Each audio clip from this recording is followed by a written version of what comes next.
Bonjour, Morning Break du 25 avril 2018. Donc un marché baissier pour la séance de mardi avec un indice donc qui a perdu un peu des couleurs, sachant que depuis quelques jours il y a une certaine hésitation qui domine le marché suite à la déception euh, liée à certains dividendes annoncés et après approuvés par les assemblées générales, notamment pour les grandes banques privées, mais également euh, il y a certains résultats qui ont un peu déçu le marché. Donc pour ce qui est de l'indice lors de la séance de mardi. Il a reculé de 0,28%, on est à plus 13,73% depuis le début de l'année.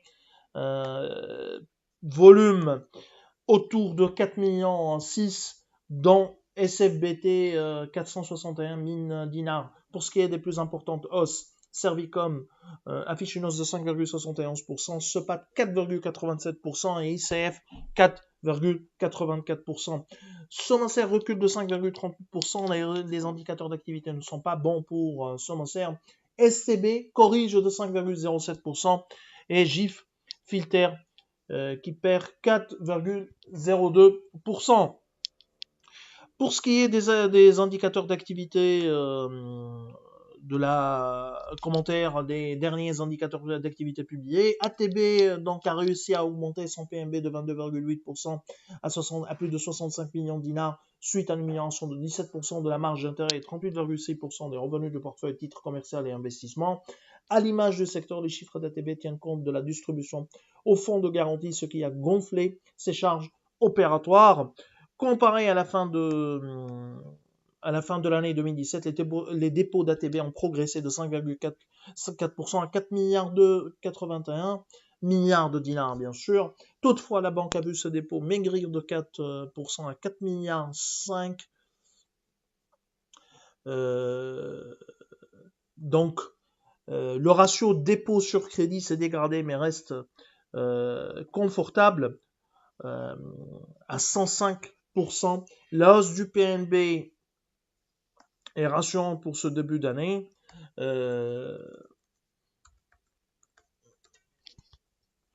Quoique la hausse des taux nous paraît comme le principal catalyseur. Pour rappel, le titre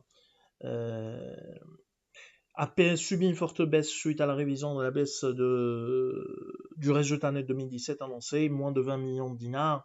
La baisse du titre a amplifié notre potentiel qui se chiffre actuellement à 26,6%. Nous sommes à un chat avec un target price à 5,2.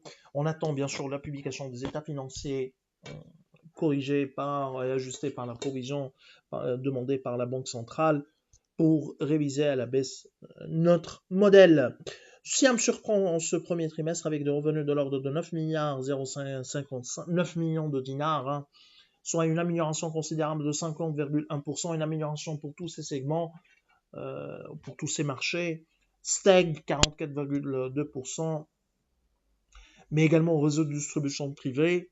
Le marché export s'est raffermi de 36,7% à 2 millions 8 grâce à la consolidation de ces marchés irakiens, maliens, togolais et congolais. Ces marchés exotiques ont permis à Siam de consolider ses ventes export. La dette se situe à 13 millions 3 contre 11 millions 3 au 31-12 2017. Nous sommes à accumuler avec un objectif de cours de 2,91 dinars. Citigars ne fait pas figure d'exception. Le concessionnaire tunisien de la marque Kia annonce des ventes de revenus en baisse de 19,6% à 26 millions 5. Dans un marché automobile, on recule de 20%. Bien évidemment, le management explique cette baisse par le durcissement du cadre opérationnel, effondrement du dinar, augmentation des droits et taxes, quotas, etc., etc. La marge commerciale se situe à 4 millions de dinars contre 4,3 millions de dinars une année auparavant, soit un taux de marge commerciale autour de 15%. Nous sommes à accumuler avec un objectif de cours de 13 dinars. Donc, je vous souhaite une bonne journée. Au revoir, à demain.